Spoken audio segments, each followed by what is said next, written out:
Bismillahirrahmanirrahim.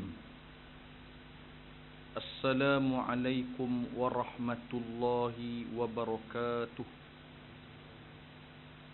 Al-Fatihah. A'udzu billahi minasyaitonir rajim. Bismillahirrahmanirrahim. Alhamdulillahi rabbil alamin. Ar-Rahmanir Rahim. Maliki yaumiddin. Iyyaka na'budu wa iyyaka nasta'in. Ihdinas siratal mustaqim. Siratal ladzina an'amta 'alaihim ghairil maghdubi 'alaihim waladdallin. Amin. Alhamdulillahi rabbil alamin. Nahmaduhu wa nasta'inuhu wa nastahdihu wa nastaghfiruh wa natawakkalu alayhi wa na'udzu billahi min syururi anfusina wa min sayyiati a'malina. May yahdihillahu fala mudilla lahu wa may yudlil fala hadiya lahu. Wa ashhadu wa nashhadu an la ilaha illallah wahdahu la syarika lah. Wa ashhadu anna Muhammadan abduhu wa rasuluh wa habibuhu wa khaliluh.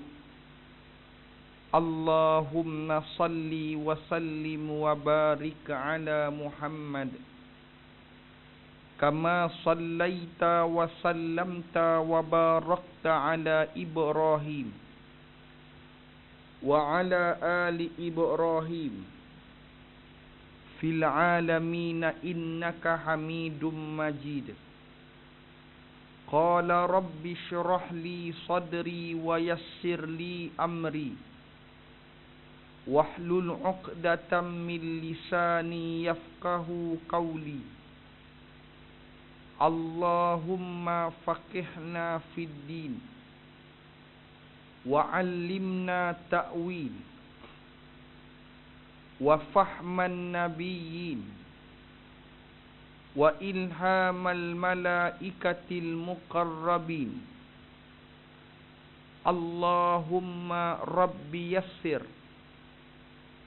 wa la tu'assir. Rabbi tammim bil khair, amma ba'. Yang dimuliakan tuan-tuan, ibu-ibu sidang jemaah yang dimuliakan oleh Allah Subhanahu wa ta'ala. Alhamdulillah, pertama-tamanya dan seterusnya, marilah sama-sama kita merofakkan kesyukuran kita kepada Allah Subhanahu wa ta'ala di atas nikmat yang tidak terhitung hebatnya. Nikmat Islam serta nikmat beriman kepada Allah Subhanahu wa ta'ala, sekaligus Allah mengurniakan kita nikmat mempusakai peninggalan Sayyidil Mursalin sallallahu alaihi wa alihi wa sahbihi wasallam.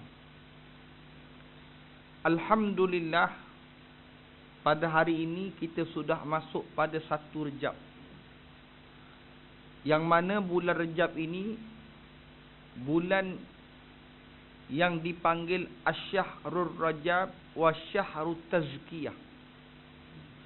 Bulan Rejab ini dipanggil bulan penyucian. Penyucian diri dan penyucian harta. Sebab itu di kalangan para sahabat Rasulullah sallallahu alaihi wasallam, selepas daripada kelebihan Umratul Ramadan, mereka berduyun-duyun melakukan ibadah umrah di dalam bulan Rejab. Ramadan ni umrah dia paling hebat. Nabi sebut al-umratur Ramadan tu'dilu hajjatan ma'iyah.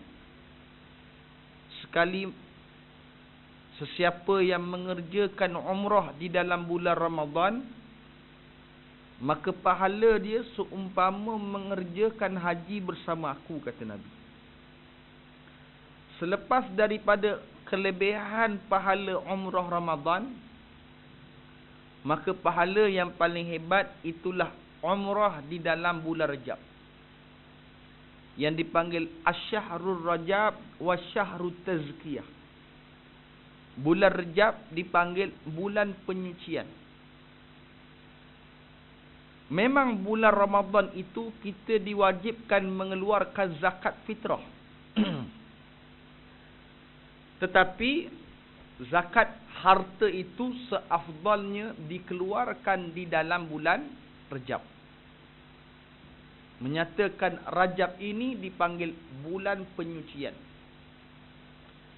Sehinggalah diharamkan berperang di dalam bulan Rajab. Nak tumpah darah pun, nak perang pun, agama melarang kita berperang di dalam bulan Rajab. Nak menunjukkan Rajab ini bulan penyucian. Sehinggalah cerita yang berlaku ke atas diri Nabi Muhammad sallallahu alaihi wasallam, yang Allah kisahkan cerita ini dengan subhanallazi asra bi 'abdihi. Surah lain Allah tak cerita dengan memulakan subhana. Tetapi cerita yang berlaku, qaul yang masyhur di kalangan ulama menyatakan cerita ini berlaku di dalam bulan Rajab, maka Allah menggunakan subhana, maha suci Allah. Walau bagaimanapun, di sana wujud juga benda-benda yang tidak pernah disebut oleh Nabi sallallahu alaihi wasallam. Sehingga ramai manusia yang berpuasa di dalam bulan Rajab merasakan puasa di dalam bulan Rajab ini puasa tak sama macam bulan-bulan lain. Merasakan puasa dalam bulan Rajab ini lebih hebat berbanding di dalam bulan-bulan lain. Sebab itu kehebatan puasa ini, kelebihan puasa ini hanya yang diceritakan di dalam hadis yang sahih, hanya wujud di dalam puasa Arafah dan puasa 6 hari di dalam bulan Syawal. Dan Nabi sallallahu alaihi wasallam berpuasa sebanyak mungkin puasa sunat di dalam bulan Sya'ban. Tak wujud Nabi puasa Rejab sebulan, Nabi puasa Sya'ban sebulan, terus Nabi puasa Ramadan 3 bulan berturut-turut. Ini tidak dilakukan oleh Nabi sallallahu alaihi wasallam.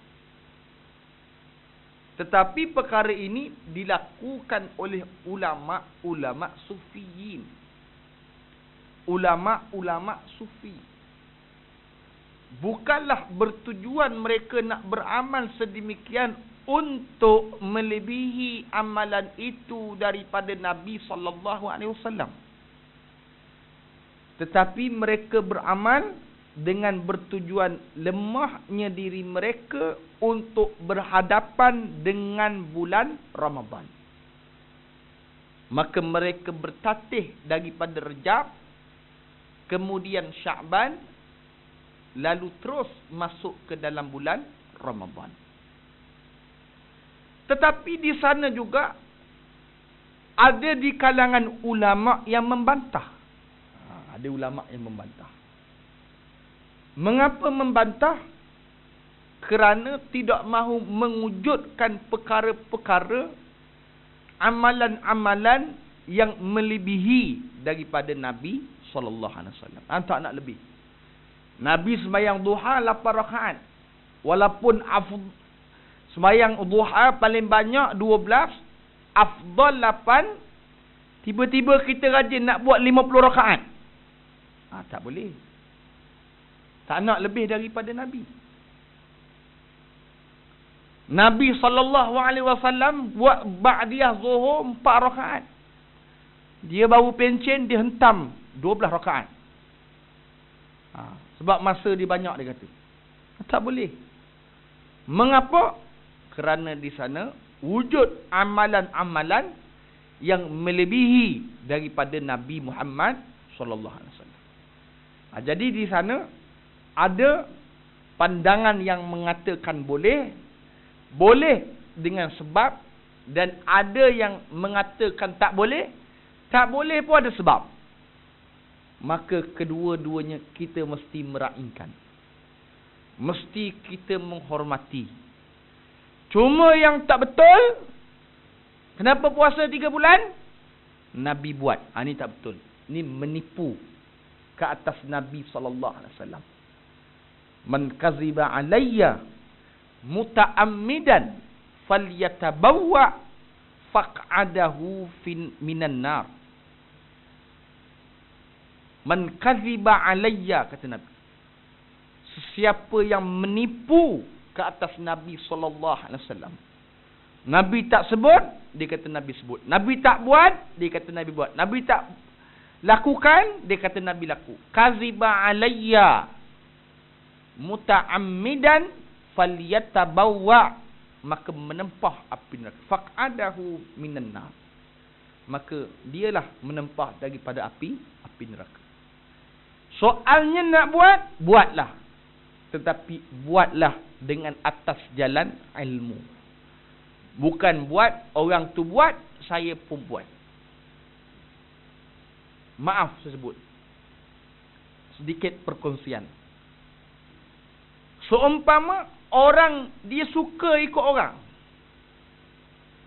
Memang Nabi pernah sebut akrabul abdu ma'a rabbi fis sajad. Nabi kata, rapatnya seorang hamba dengan Tuhannya pada sujudnya. Dalam hadis yang lain Nabi kata akrabul abdu ma'a rabb fi jawfiril lail. Rapatnya hambanya dengan Tuhannya pada pertengahan malam. Hari ini orang buat, dia faham Tuhan dia rapat dengan hambanya ketika sujud, maka ramai orang dia semayang sujud yang terakhir tu lama. Betul tak? Bukalah mana-mana hadis, bukalah mana-mana kitab fiqh, bukalah mana-mana pandangan ulama sekalipun, ada tak Nabi solat dalam sujud yang terakhir, Nabi sujud lama? Ada tak? Rasa-rasa ada tak? Kita tanya orang yang buat, mengapa kamu buat? Orang tu kata, saya tengok orang tu buat. Kita tanya orang tu, kenapa kamu buat? Dia kata, saya tengok orang tu buat. Orang tu kita tanya dia, kamu tengok siapa buat? Dia kata, ustaz tu buat. Ustaz tu kata, kita tanya ustaz tu, kenapa ustaz buat? Ustaz tu cakap, ustaz tu pun buat. Ni berlaku. Disebut oleh Syekh Ad-Doktor Yusri Al-Muhaddis Hafizahullah. Ini nak cerita orang beramal ikut. Disebut oleh Syekh Ad-Doktor Yusri bahawa dalam solat itu rakaat yang pertama panjang sedikit berbanding dengan rakaat yang kedua. Nabi rakaat pertama dia baca subhana rabbiyal a'la 11 marrah. Berapa? 11 kali. Subhana rabbiyal azimi 11 kali, subhana rabbiyal a'la 11 kali. Pertama. Rakaat kedua 7 marrah, 7 kali. Rakaat ketiga 5 marrah, 5 kali. Rakaat keempat 3 marrah, 3 kali. Apa maksud? Kalau betul yang diajar, kalau betul nak ikut Nabi, yang pertama panjang sujudnya, panjang rokoknya, kemudian kurang sedikit, kemudian lagi kurang, kemudian lagi cepat habis. Contoh saya bagi tuan-tuan, saya bagi tahu tuan-tuan, kedudukan suratul Ikhlas dengan kedudukan Qul a'udzu birabbin nas. Kalau kita baca, buka Quran, nak baca Qul huwallah dulu ke Qul a'udzu birabbin nas dulu? Qul huwallah dulu.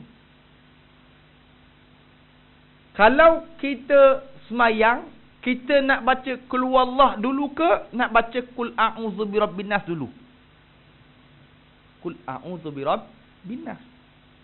Mengapa tak baca Qul huwallah dulu?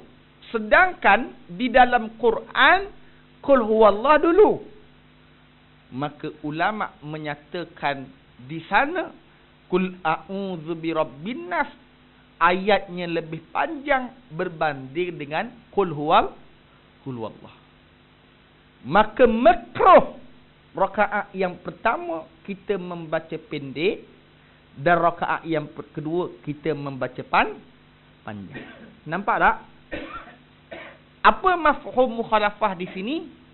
Mafhum mukhalafahnya, kefahaman yang kita dapat, kesimpulan yang kita dapat ambil, berapa ramai orang yang solat tetapi melakukan, mewujudkan perkara yang dalam solat itu perkara yang suka ikut orang.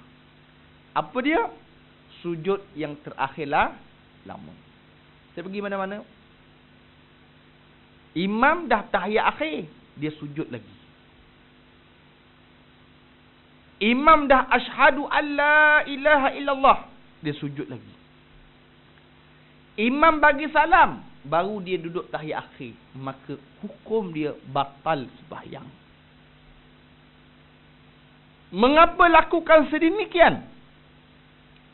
Sebab itu disebut inilah beramal melihat seseorang, taqallad mengikut seseorang hanya dengan melihat. Maka kita tak mau, hatta dalam Rejab sekalipun, kita tak mau melakukan bulan Rejab ini berpuasa. Mengapa puasa 3 bulan? Kerana Nabi buat, contoh. Sedangkan Nabi tak buat. Mengapa lakukan sedemikian? Rejab ini hebat. Sedangkan Rejab bulan penyucian. Penyucian harta. Penyucian diri. Bulan diharamkan berperang. Tidak ada benda yang disebut oleh Nabi SAW. Tidak ada perkara yang disebut oleh Nabi SAW seumpama yang wujud pada hari ini. Barang siapa yang puasa pada 1 Rejab, maka mendapat pahala seumpama 80,000 tahun berpuasa. Tak ada. Yang Nabi ada sebut, puasa Ramadan diikuti 6 hari dalam bulan Syawal, hasanah seumpama setahun. Itu ada. Siapa pula kemudian siapa yang berpuasa pada hari Arafah, maka diampunkan dosa-dosa kecilnya tahun yang sebelum dan tahun akan datang. Itu pun ada disebut oleh dalam hadis Nabi SAW. Jangan kita mengeluarkan sesuatu benda yang tak disebut oleh Nabi SAW. Tuan-tuan semua, itu sebagaimana mukaddimah dengan kita tahu bulan Rejab ni. Mudah-mudahan dalam bulan Rejab ni kita mengambil faedah yang banyak yang ada dalam bulan Rejab. Antaranya jangan terlupa membaca doa Allahumma barik lana fi Rajab wa Sya'ban wa ballighna Ramadan. Siapa kena baca? Kita. Siapa kena baca? Isteri kita. Siapa kena baca? Anak-anak kita. Semua ni kena baca. Jangan kita kata kita je kena baca. Anak saya kecil lagi, tak payah. Kita mesti ajar dia. Kita lah mesti ajar dia supaya doa, wahai Allah berkatkan kami. Sebab tu Nabi, kenapa Nabi tak doa Allahumma barikli, ya Allah berkatkan aku seorang? Tak. Nabi doa Allahumma barik lana fi rajaba wa sya'bana wa ballighna ramadana. Nabi guna barik lana, nak menunjukkan benda ini penting, doa ini penting. Kamu berada dalam Rejab, kamu berada dalam Sya'ban. Siapakah orang yang memiliki Ramadan? Mereka yang mengetahui dengan kedatangan Rejab dan Sya'ban, dan mereka bersedia menghadapi Ramadan. Ada orang tak sedar. Rejab dia buat tak tahu, Sya'ban dia buat tak tahu, tiba-tiba terkejut besok Ramadan. Ni tak mau. Kita ni orang Islam, nak mari Ramadan ni, Nabi dah remind kita, Nabi dah ingatkan kita 2 bulan sebelum kedatangan Ramadan. Nabi ingatkan kita dengan doa Allahumma barik lana, ya Allah berkatkan kami. Rik lana, berkatkan kami. Fi Rajab, dalam bulan Sya'ban, dalam bulan Rejab. Wa Sya'ban, dan dalam bulan Sya'ban. Kenapa nak 2 bulan ni? Wa ballighna, kami nak supaya kami ni masuk di dalam bulan Ramadan. Minta masuk dalam bulan Ramadan, supaya kita semua dapat hidup dalam bulan Ramadan. Dia sebab itu pernah dia disebut oleh ulama, sebelum Ramadan ni ramai orang mati. Tak percaya nanti tengok dalam ramai-ramai ni siapa mati. Sebab apa? Sebab Allah Ta'ala nak pilih. Tuan-tuan tengok tiap-tiap tahun, nak Ramadan je ramai orang mati. Nak Ramadan je ramai orang mati. Ni ulama buat kajian ni, bukan kita buat kajian. Mengapa? Kerana di sana Allah nak memilih siapakah orang yang dibenarkan masuk Ramadan dan siapakah orang yang tak sempat di dalam Ramadan. Allah. Nampak? Sebab itu umur, bila kita, cuba tuan-tuan tengok orang WhatsApp dekat kita doa ni, kita tengok je doa ni, kita kata Allah, tua dah aku. Tahun lepas baru je Ramadan, tahun ni mari lagi Ramadan. Apa maksud? Maksudnya nak menyedarkan kita umur kita makin bertambah. Hidup ni setahun. Sebab tu Ramadan bermakna setahun. Apa sebab? Sebulan berpuasa Ramadan, diikuti 6 hari dalam bulan Syawal, maka amalan dia seumpama setahun. Sebab tu sangat bermakna Ramadan. Maka bila mana kita tengok Ramadan saja, maka kita akan merasakan dekatnya kita dengan Allah Subhanahu Wa Taala. Kita sambung dalam kuliah hadis kita. Sidang jemaah yang dimuliakan oleh Allah Subhanahu Wa Taala. Dalam kuliah yang lepas, kita berhenti kepada wa rasulihi. Wa rasulihi, rasul-rasulnya. Dalam perbahasan Kitabul Iman. Wa rasulihi, rasul-rasulnya. Bukan semua nabi-nabi dan rasul-rasul yang Allah utuskan, mereka ini semua diuji. Bukan. Bukan semua nabi-nabi dan rasul-rasul yang diutuskan oleh Allah, bukan semua diuji. Tak ada. Hanya nabi-nabi dan rasul-rasul yang tertentu sahaja yang diuji oleh Allah Subhanahu Wa Taala. wal yaumil akhir, dan beriman pada hari akhirat. Nak pergi hari akhirat ni, jambatan dia mati. Nak pergi hari akhirat ni, jambatan dia mati. Nak pergi ke Mekah, macam mana? Nak pergi Mekah, macam mana? Naik kapal terbang. Nak pergi akhirat, naik kapal terbang, naik jet. Tak, mati. Wal yaumil akhir, dengar hari akhirat ni, dia mesti mati dulu. Maka mati ni, dia ada kubur. Bila kubur ni, maka dia ada dua sifat. Akrim nuzulahu. Kita semai mayat kan? Allahumma firlahu, warhamhu, wa'afihi, wa'fu anhu. Akrim, muliakan. Nuzul, penurunannya. Wawassa', dan luaskan kuburnya. Siapa dia? Orang yang mati.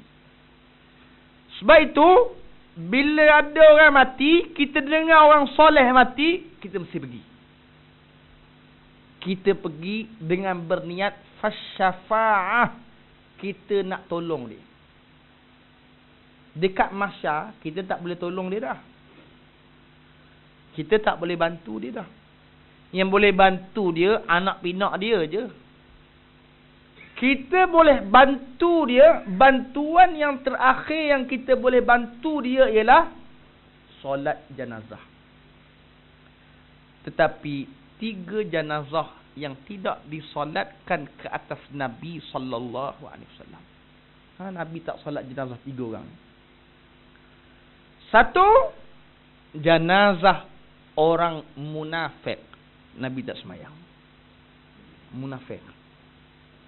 Nampak Islam tapi benci kepada Islam.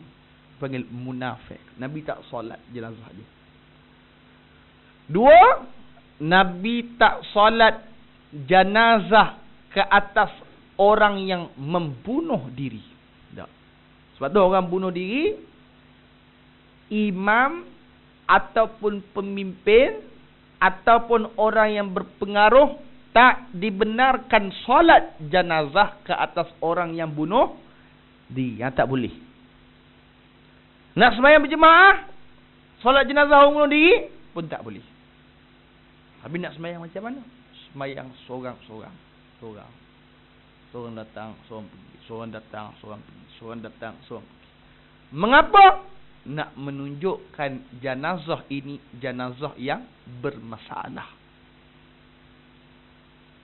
3, Nabi tak datang solat jenazah orang yang berhutang. Ada hutang. Hutang tak nak bayar. Maka 3 jenazah ni Nabi tak solat. Maka sidang jemaah yang dimuliakan oleh Allah Ta'ala, kalau kita tahu jenazah orang soleh, kita kena pergi. Kalau kita mampu. Pergi. Bantu dia. Maka mudah-mudahan kita minta, besok kita mati, orang bantu kita. Tu. Kita mati, kita tahu tak siapa nak datang? Tak tahu kita. Kita tak tahu sidang jemaah siapa nak datang.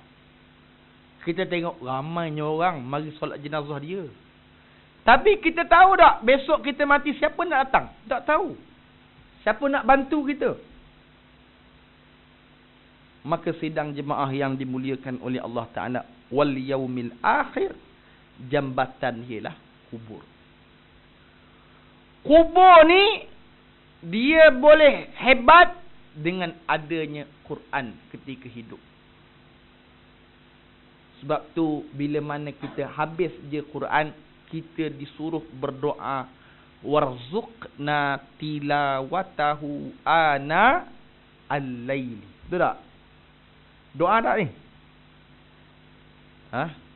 Warzuqna tilawatahu ana al-lail.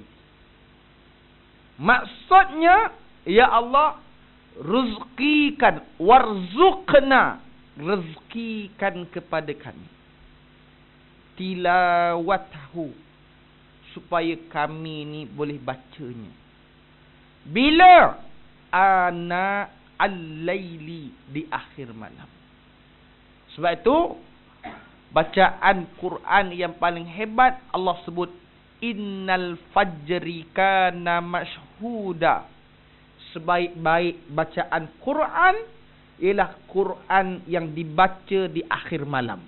Bila akhir malam? Sebelum waktu subuh.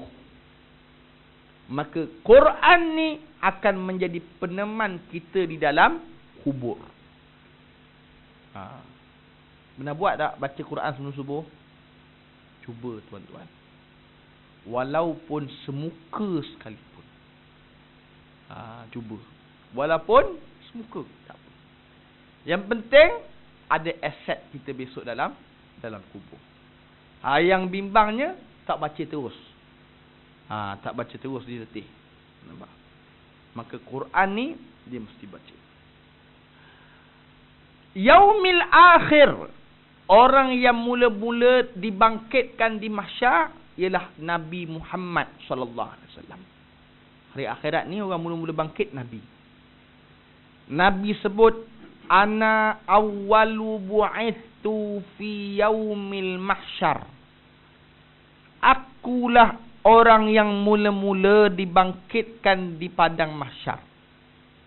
Disebut dalam riwayat, di atas kepala Nabi ni ada tanah. Lalu dibersihkan. Lalu dipakaikan pakaian mahkota diraja syurga. Ini Nabi Muhammad sallallahu alaihi wasallam. Punya hebat sidang jemaah. Kita ni semua akan dihisap. Ada orang hisap lama berdiri.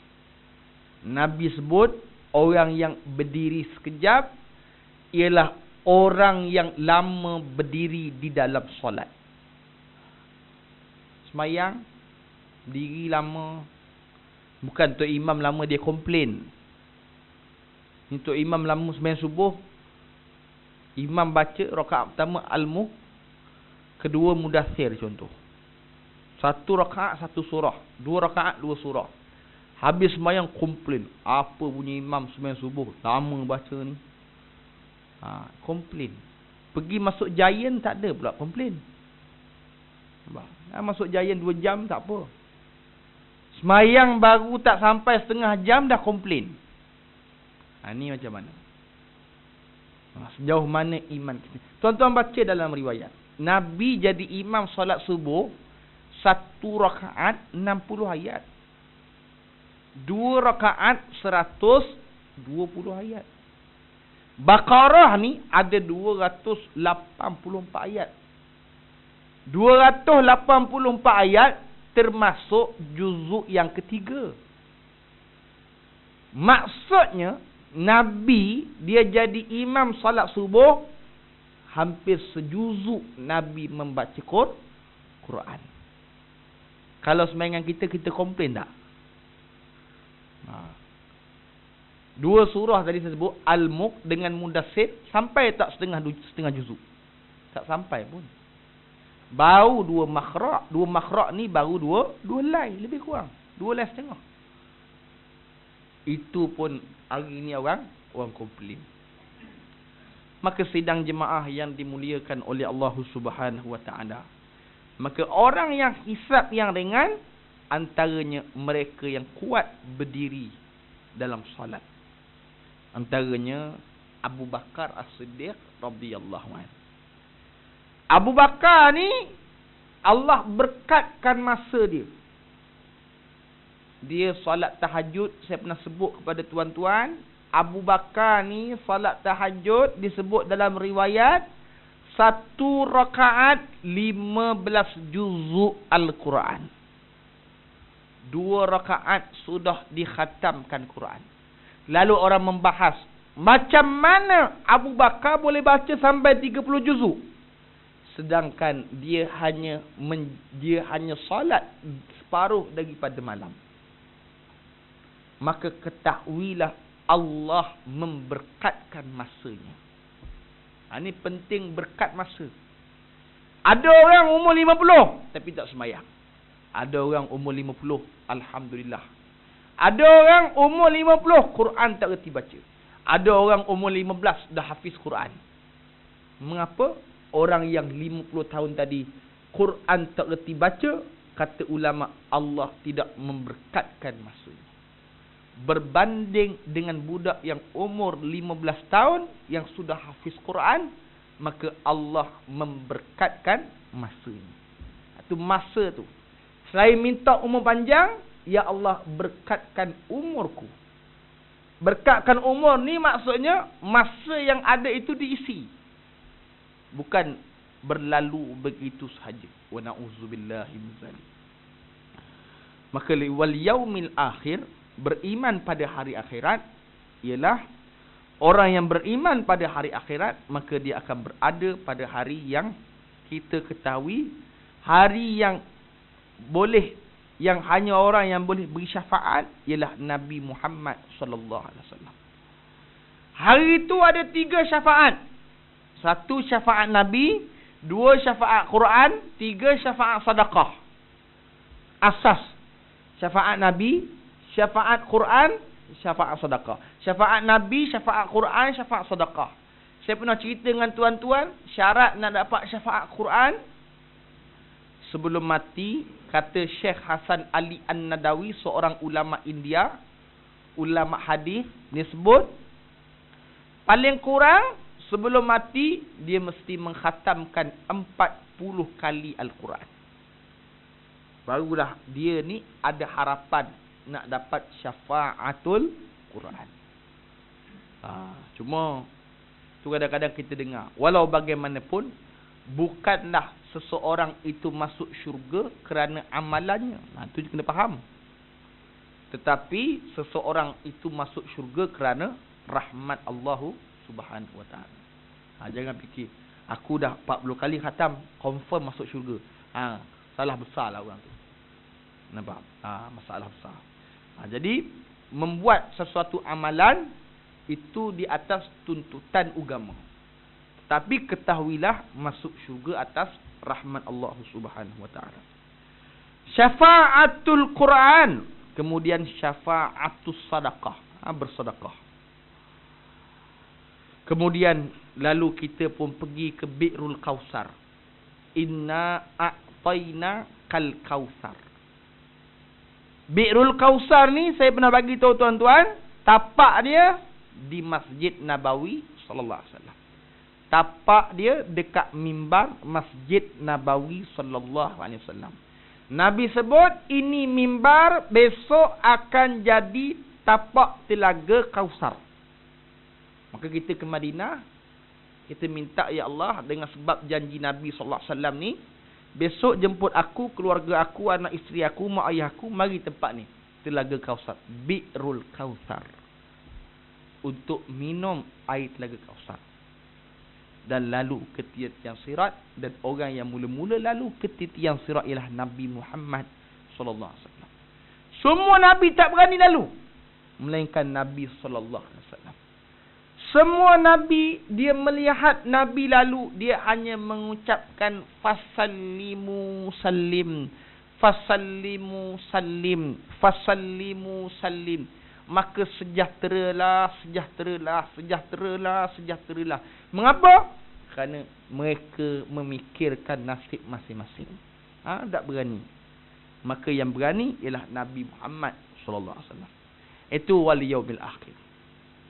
Wa tu'mina bil qadri khairihi wa syarrihi, dan beriman dengan qada'ul qadar. Ni ramai tak faham qada' qadar. Qada' qadar ni ramai manusia tersalah sangka dengan Allah. Mengapa kamu menjadi perompak? Sesungguhnya qada' dan qadar itu sudah menentukan kufur orang. Dulu di zaman Nabi sallallahu alaihi wasallam, ramai orang yang duduk berzikir di dalam Masjid Nabawi. Rasulullah wafat, naik Abu Bakar wafat, Sayyidina Umar naik, Sayyidina Umar perambat mereka keluar daripada Masjid Nabawi. Sayyidina Umar kata, kenapa tak bekerja? Kenapa duduk berzikir? Mengapa tak cari rezeki? Lalu mereka menjawab, ya Umar, ketahuilah Allah Ta'ala sudah menetapkan kami tidak bekerja dan kami hanya berzikir sahaja. Nampak? Diperambat Sayyidina Umar. Disangkakan, kata Imam Ghazali, disangkakan berzikir itu mendapat pahala, tetapi sudah melakukan kekufuran kepada Allah Subhanahu wa ta'ala. Ini disangka buruk dengan Allah. Maka qada, benda yang sudah termaktub di Lauh Mahfuz, tapi benda itu boleh berubah dengan sebab sedekah, dengan sebab amalan kebajikan. Contohnya, Allah kata umur kau 60 je, tapi sebab banyak sedekah, Allah tambah lagi umur kita sampai ke 70 kata. Sebab apa? Itulah dipanggil qada'ul qadar. Malaikat tak tahu. Walaupun Israel itu tukang cabut nyamuk, tetapi yang menentukan, yang menyuruh dia bila nyawa itu perlu dicabut ialah Allah Subhanahu wa ta'ala. Pernah berlaku di zaman Nabi-Nabi dahulu. Satu lelaki, seorang lelaki bawa mak dia dokong. Ini mak aku, ini mak aku, ini mak aku, ini mak aku. Malaikat kata, huwa ar-rajulun salihun dakhal jannah. Dia ni lelaki soleh masuk syurga. Kata Allah, la, huwa finnar, dia masuk neraka. Malaikat kata, dia ni dokong mak dia. Kata Allah, dia memang dokong mak dia, tapi dalam hatinya cepat mampuslah orang tua ni. Nampak? Dia doa cepat mati orang tua ni. Detik dalam hati dia, biar mak dia ni mati cepat. Malaikat tengok dia ni masuk syurga, tapi qadar Allah kata dia ni neraka. Nampak? Jadi kesimpulannya, ma asabaka min hasanatin faminallah. Yang baik itu semua datang daripada Allah. Wa ma asabaka min sayyi'atin famin nafsik. Yang buruk itu juga datang daripada Allah, tetapi atas kelemahan diri kita sendiri. Itu kena berlapiklah. Wallahu a'lam. Berhenti. Subhanakallahumma wa bihamdika asyhadu an la ilaha illa anta nastaghfiruka wa natubu ilaih. Wal 'asr innal insana lafi khusr illa alladhina amanu wa 'amilus shalihat wa tawassaw bil haqqi wa tawassaw bis sabri. Wassalamu alaikum warahmatullahi wabarakatuh.